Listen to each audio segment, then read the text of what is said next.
This is Fit to Succeed in partnership with NordicFitnessEducation.com with host Ben Pratt. Fat through leptin directly controls our brain and how we think about food, our appetite. We're more obsessive about food. Our appetite is higher with low levels of leptin.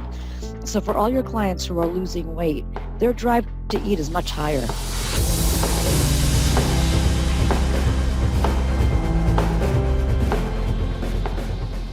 Hello and welcome to the first episode in Season 3 of the Fit to Succeed show. Today we will be interviewing Dr. Sylvia Tara, a PhD researcher and biochemist. After her own struggles with body fat, she invested 5 years and more researching the scientific literature on the subject of body fat and how it functions. The result was her own book published called The Secret Life of Fat. Today we'll be discussing a number of topics related to that book, but more importantly, why fat itself is not just a dense energy store. It has a myriad of other physiological functions. This will be an episode that is of great importance to anybody who supports clients or individuals through weight loss. It will open your eyes and hopefully benefit your practice going forwards. Dr. Sylvia Tara, welcome to the Fit to Succeed show. It's great to have you with us today. Great. It's great to be here. Thank you. Oh, it's such a pleasure. We are going to get into all things surrounding your great book. I appreciate you writing such a good book. I've really enjoyed reading it, called The Secret Life of Fat. And I wonder perhaps to throw the hook straight out to our listeners on this very first episode of Season 3, I wonder if you could give us a quick 1-minute opportunity for our listeners who may be struggling with body fat, or those who coach clients who might be wanting to reduce their body fat. If you could share why they should stop and stay and listen to today's episode very quickly, what would you say?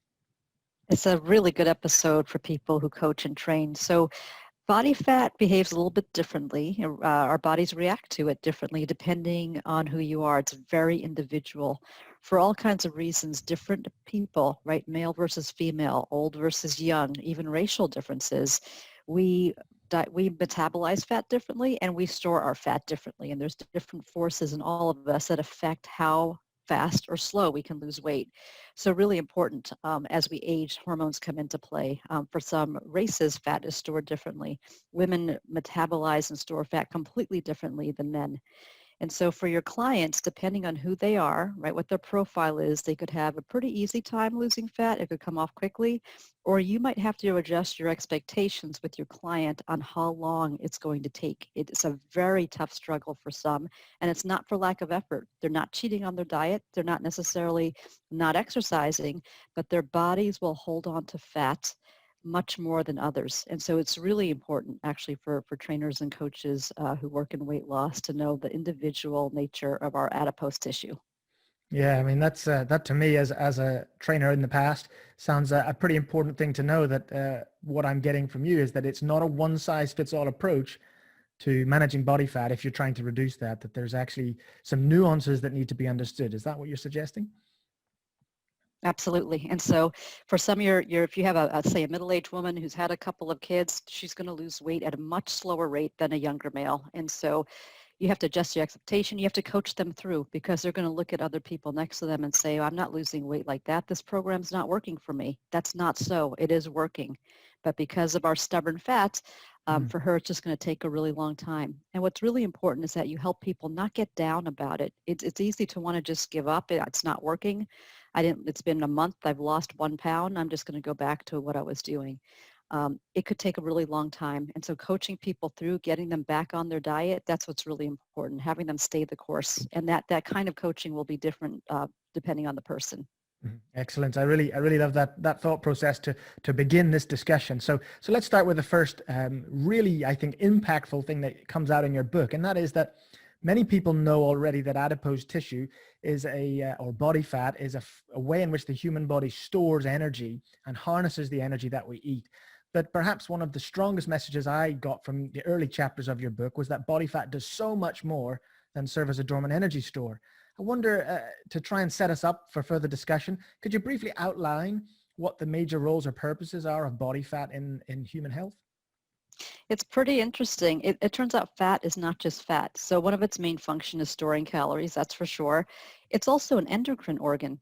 and it actually releases hormones primarily made by fat tissue that your body relies on. So it's very much like, your pituitary gland or your thyroid gland. It's a gland. So if you think of it like skin, um, just a square inch of skin is like a piece of skin tissue, right? But your skin in its entirety is actually an organ, and fat is the same. So fat releases this hormone called leptin. And leptin is released by fat, it goes into our bloodstream, and it goes to our brain. And once it's in our brain, it affects all kinds of things. It actually affects how we think about food.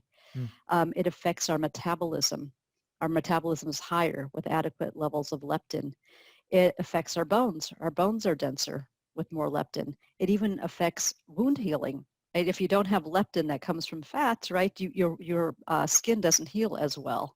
It's really fascinating. Reproduction. People who are impaired and don't have leptin, they don't actually mature. They stay in a childlike state. Their sexual organs don't mature. Mentally, they don't mature. Our immune system needs leptin.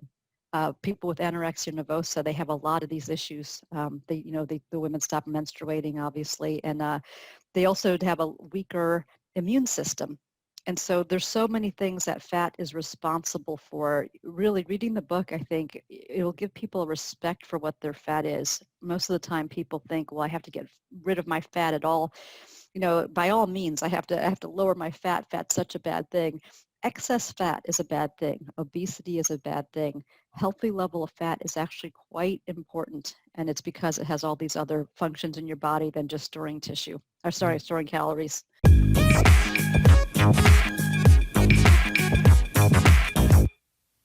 I think that's actually a really good point I'd like to pick up on. And you said there having a healthy level of fat is an important thing for good health.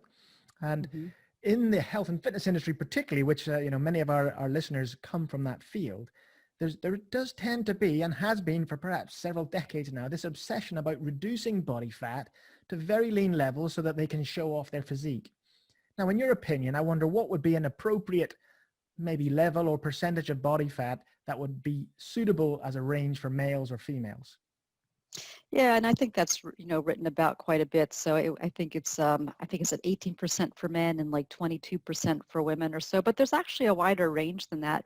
It turns out the real danger of fat is visceral fat, right? That is the worst kind, the stomach fat. When you have fats that's underneath your stomach wall, right?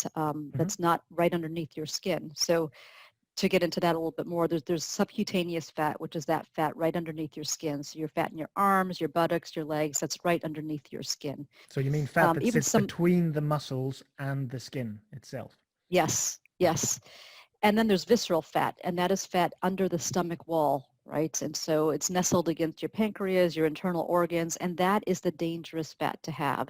And you can tell if you have, one type of fat versus another. I mean, a simple test is you lie flat on the floor, and if your stomach, if your paunch disappears, it's probably not visceral fat. Right. If your paunch stays, that is visceral fat. That is underneath the stomach wall. And that is dangerous for, many reasons. One is that it interferes with insulin signaling.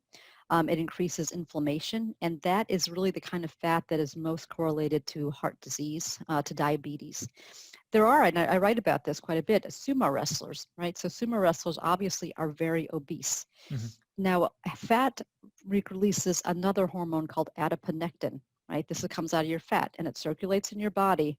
And what it does is it actually helps guide your fat to fat tissue in the subcutaneous layer. It keeps fat away from your visceral area. Right. And so sumo wrestlers exercise 6 hours a day. They exercise a lot. And exercise releases adiponectin from fat tissue. Right. So although they're obese, they actually they don't have cardiovascular issues. They don't have diabetes, right? Because it's all in the subcutaneous layer. And that's because of their exercise. They exercise a lot.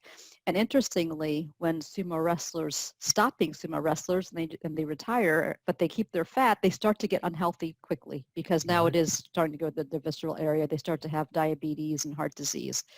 And so you can be fat and fit. And this is really important to understand. And I'm not promoting obesity. And there's other issues too, to think about with it. But it's really, where is your fat stored? right? Mhm. It's more than just how much you have, it's where do you have it. And Mhm. it's important for trainers to know this too, because not everybody's going to be at a 10% body fat level. They don't, it's very hard to sustain. I've known trainers, and I write about one in my book, one that I knew quite well. I mean, it's hours of exercise. It's a full-time job almost on what you're eating and how you're exercising. If you really want to help people, regular people, they don't necessarily have time for such an investment. This is one reason you see obesity levels higher, because people don't have time to manage this full time. So how can you help them? How can you help them stay healthy with the time they have and in a level of effort they can sustain for the long haul? And it might be that, hey, maybe it's 28% body fat, but there's a way to be healthy with that and live longer and healthier with that if you're exercising adequately and keeping that fat away from your visceral area. So although those metrics we talked about, 18 and 22%, I mean, there's a range. There's a range of fat where you can be healthy, right? And still have a regular kind of life. Okay, I mean, I think that's really important to people understand that there isn't this fixed number that they should be aiming for, Yeah. and that there's other factors. Now, I think you were referring there to something in your book that you refer to as the obesity paradox. Would I be right there about you can actually have more body fat, but other factors might still potentially help you to be healthy? Yeah, it's an observation and it's interesting and it's evolving. So it turns out that when people do have cardiovascular disease or some other type of disease, that the mortality rate is actually lower for people who are slightly overweight than it is for thin people, right? Right. And it's an odd thing, and it comes under debate quite a bit, and there's more studies coming out on it all the time.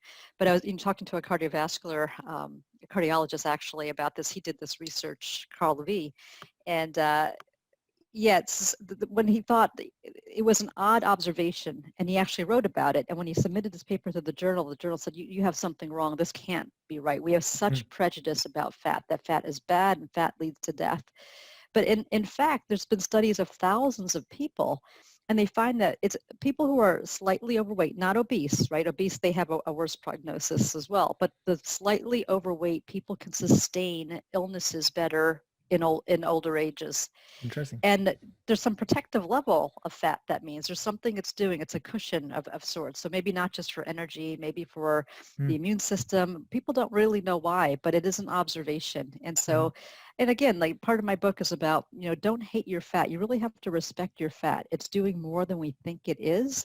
And yet, if you want to lose it, you have to also know that our fat is a lot more clever than you think it is. It's Mhm. almost like fat has a mind of its own.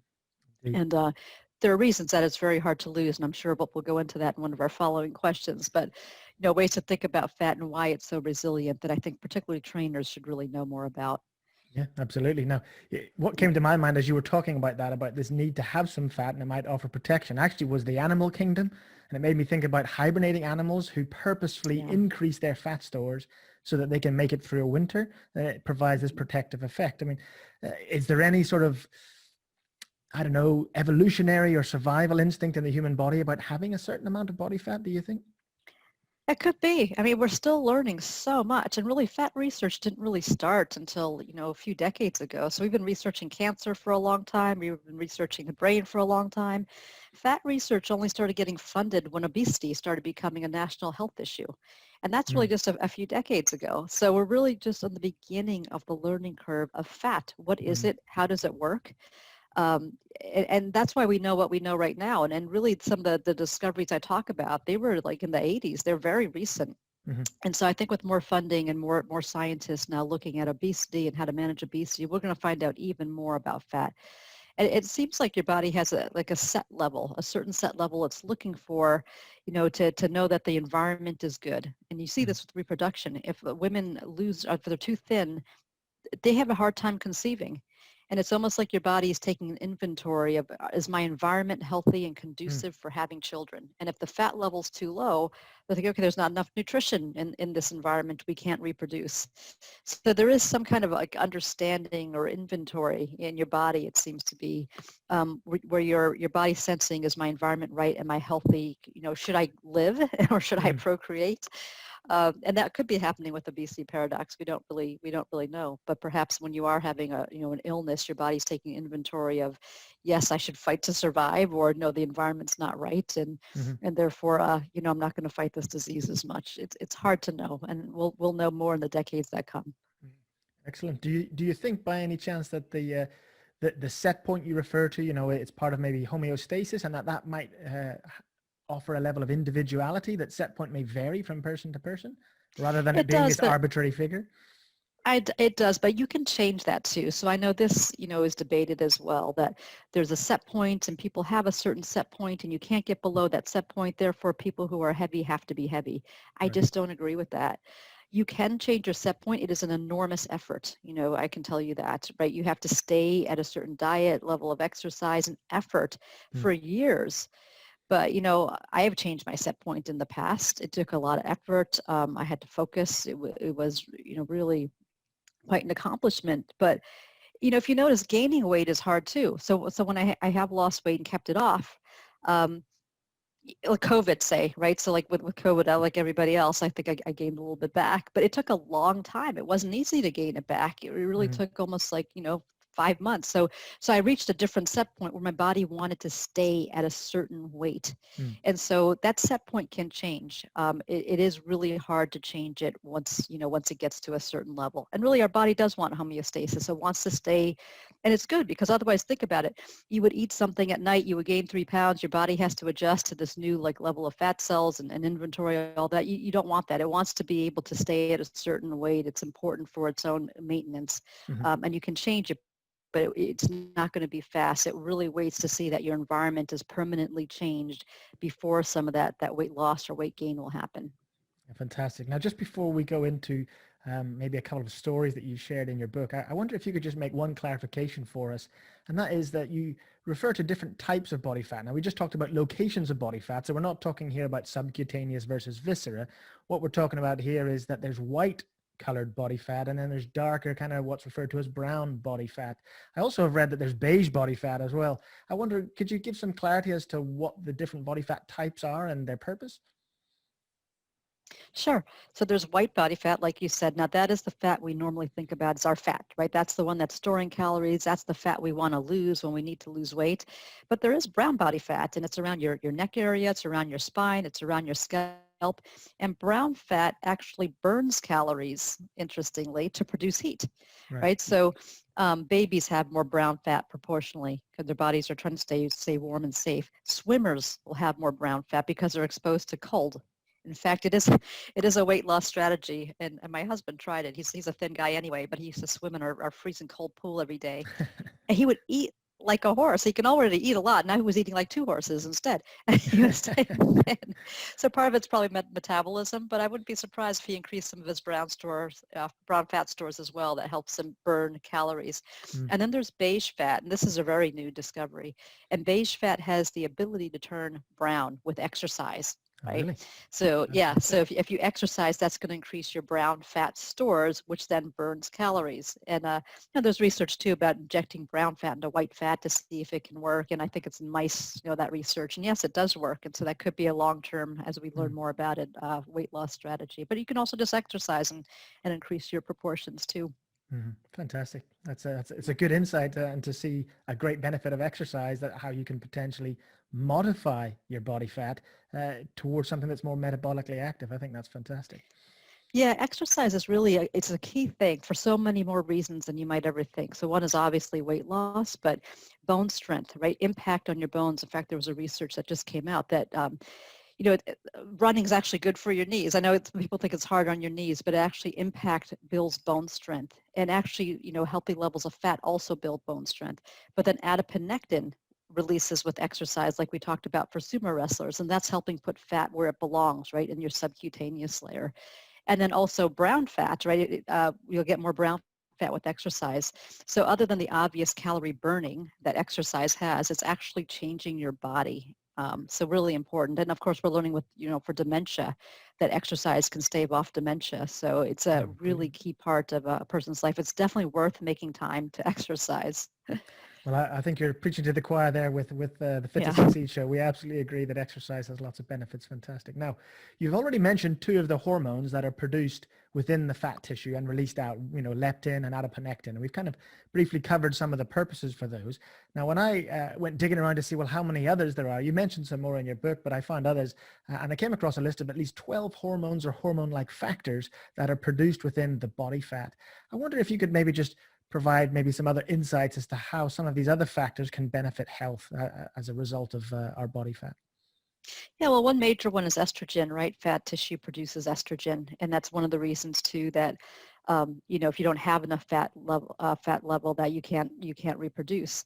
But also for menopause, right? So as our ovaries stop produce for women, ovaries stop producing estrogen, our bodies actually rely on our fat for estrogen. It becomes the key source of estrogen in a woman's body. And there's one hypothesis that that's why women gain weight or they can't lose weight as they become middle-aged, because they're relying on that estrogen and your body's protective of your fat layer. Right. But there's so many out there. There's resistin, there's TNF, there's visfatin, apelin. I don't know that all the functions are completely mapped out for all of them, right? And that's research going on now. Mm-hmm. The biggest one is leptin, right? That's been researched a lot. Adiponectin also, is getting looked at quite a bit. But the other ones, there's a whole host of hormones coming out of your fat. It's a complex endocrine organ. So really change your thinking about fat. It's not something to be gotten rid of at all costs. It is very complicated, and it's actually trying to help us. So even when we gain fat, our body is trying to help us. It's keeping those floating fatty acids away from our heart, away from our liver, and it's putting it into fat tissue where it belongs. Genetics plays a part. There's some gene mutations where people are thinner, but they're less healthy. And it's because they have a mutation such that their circulating body fat is not going into fat tissue. It's circulating around, so they're much more prone to heart disease. Right. And then there's other people who they get fatter, from a gene mutation where they get a little bit fatter, but they're healthier. And it's because their bodies are clearing their blood very rapidly, right? And they're putting all the excess into fat tissue. And so fat, it is trying to help us. Even when it expands and gets bigger, it's trying to help us and keep free-floating, nutrients away out of our blood and putting it back into fat tissue where it can be stored. When we lose it, it's also trying to manage as well. So it's a very complicated organ. It has effect on how we think about food. It has effect on our brain. People with very low fat levels, like anorexic, actually have lower brain mass, right? So our brain size is linked to fat. Our bone mass is linked to fat. Our reproduction, our wound healing, our inflammatory system, our immune system is linked to fat. So think of it the way you would think of your pituitary gland or thyroid gland or adrenal gland. You have to manage your fat. You have to take care of it, right? Just like you do any other body organ.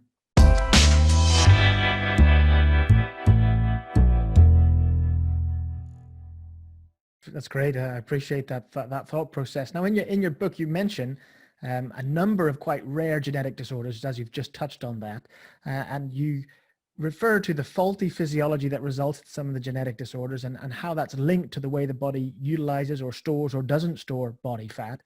Now, one of those is a genetic disorder that completely removes the production of leptin. It's, again, pretty rare.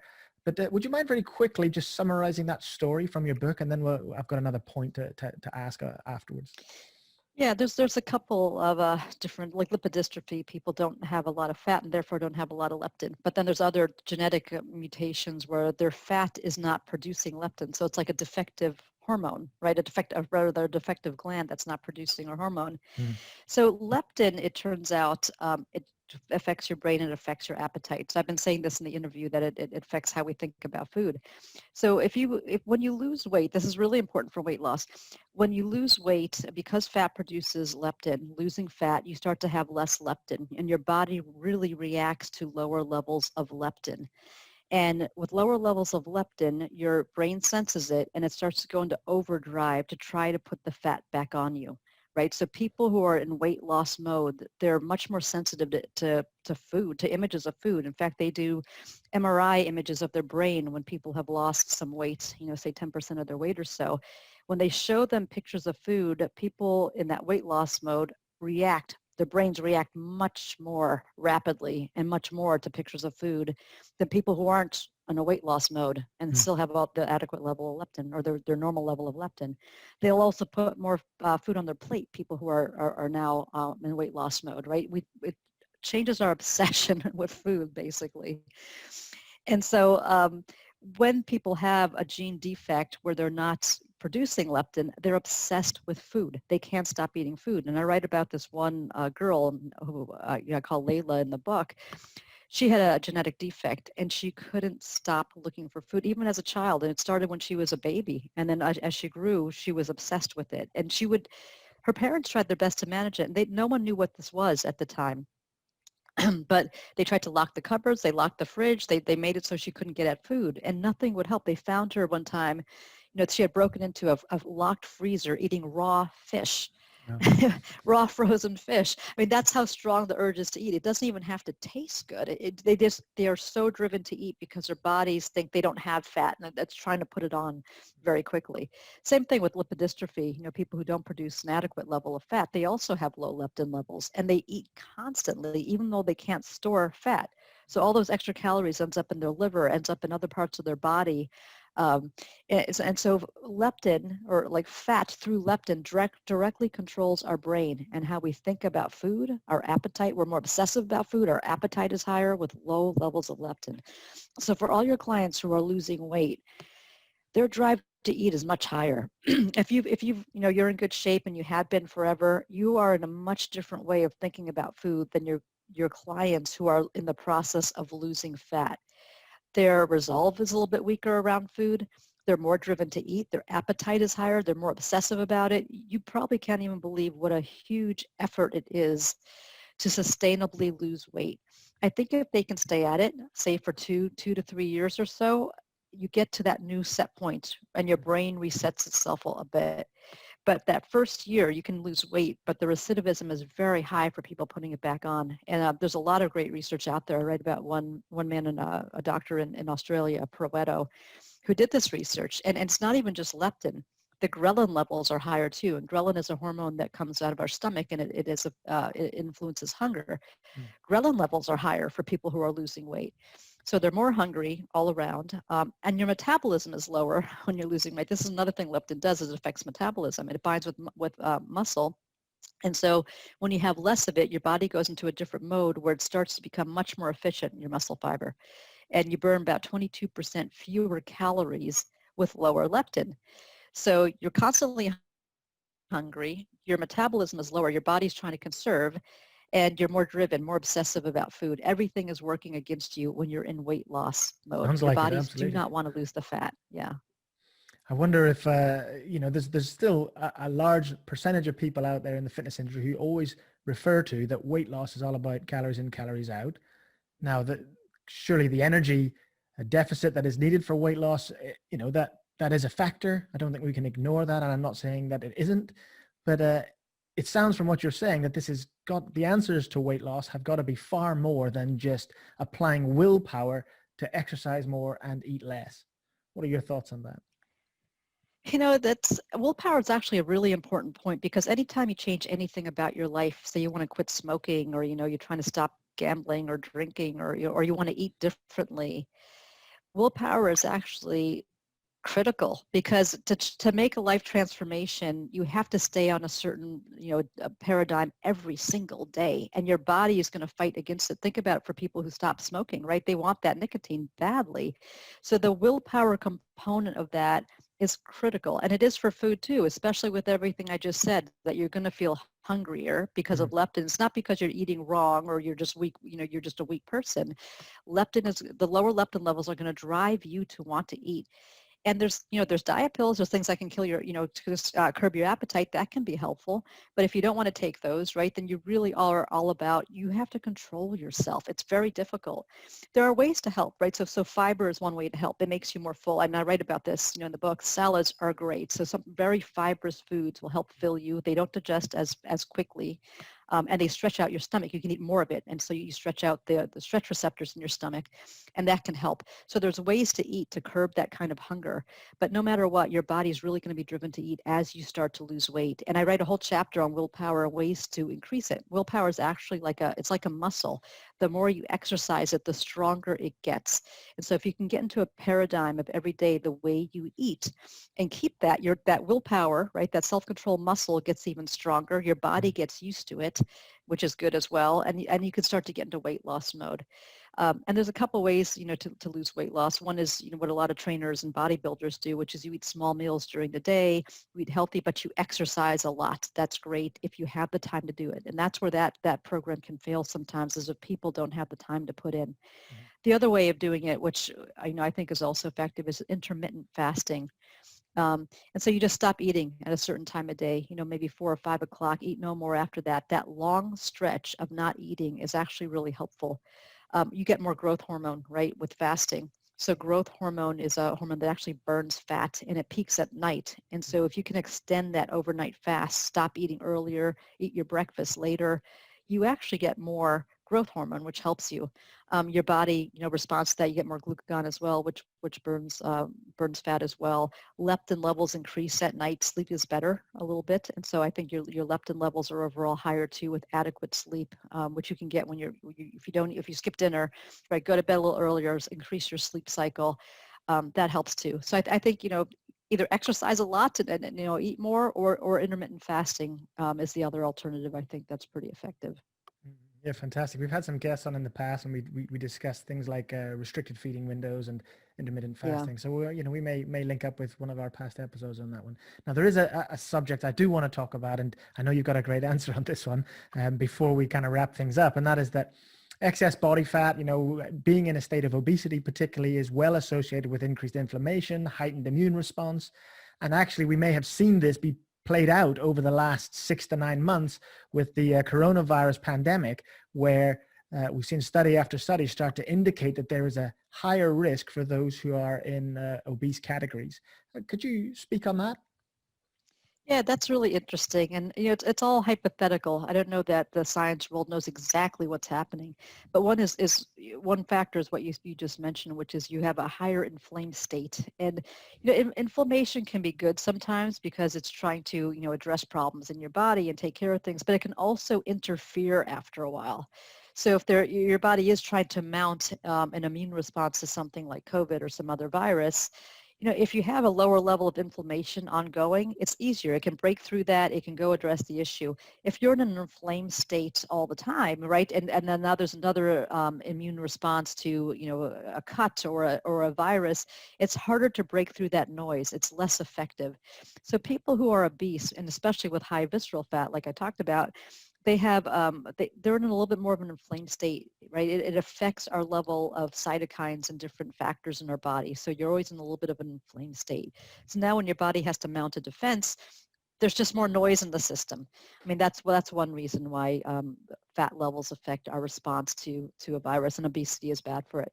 Another hypothesis is that there's reduced lung volume, right? And so there's more collapsed airways. It's harder to breathe anyway, which is something COVID directly affects, right? Is your ability to breathe, and then obesity doesn't make it easier. There's also an increased tendency to clot with COVID.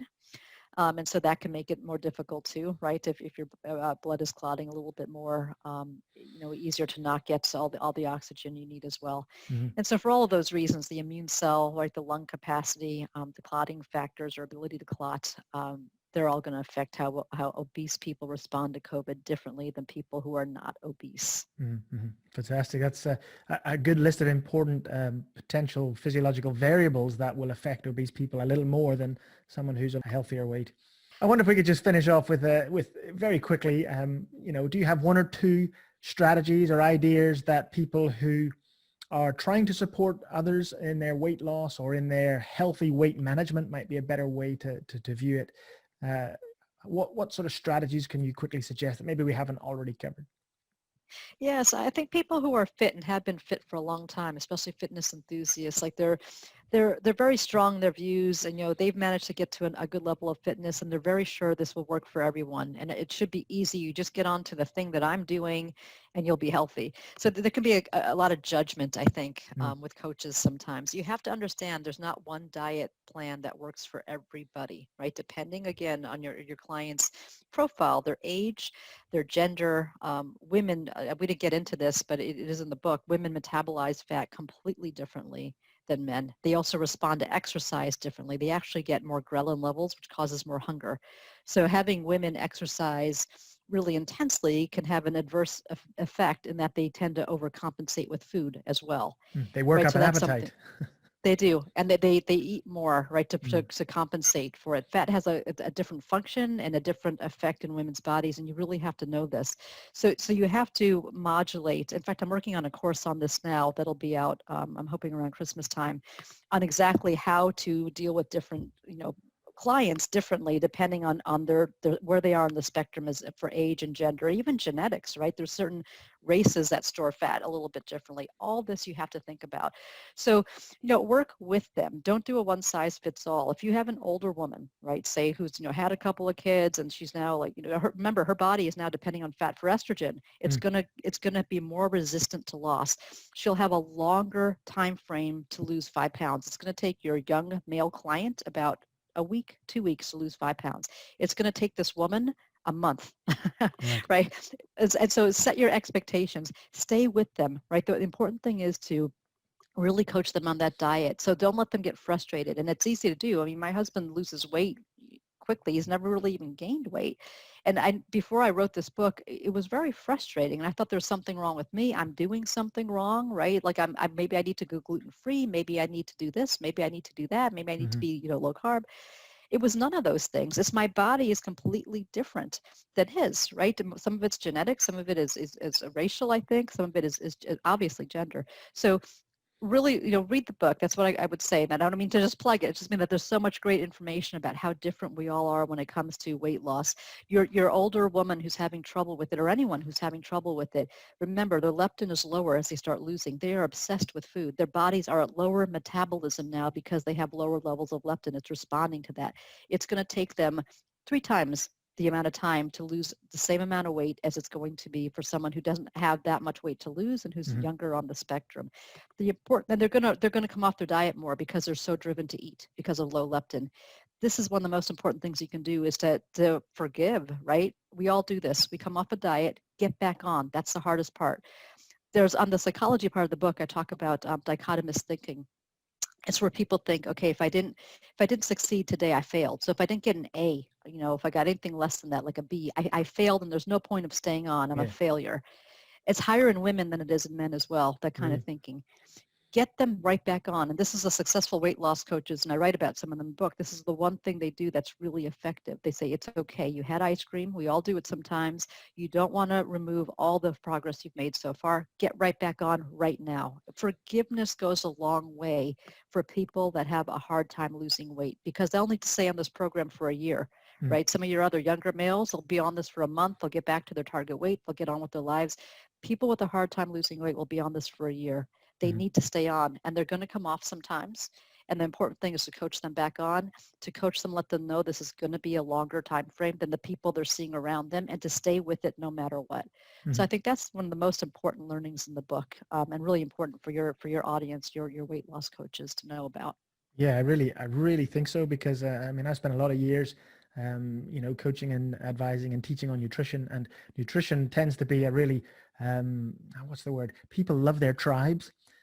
They get onto a certain diet and they go, right, that one worked for me, so it's going to work for everybody. And there's a lot of that mentality, and like you suggested there, it just isn't like that. The reason why there's so many, cohorts or tribes of people who like certain types of diets is because all the people who do find success in that diet gravitate together. But that doesn't mean that the other types of diets or way that people eat doesn't work, because it's working for a different subset of the population.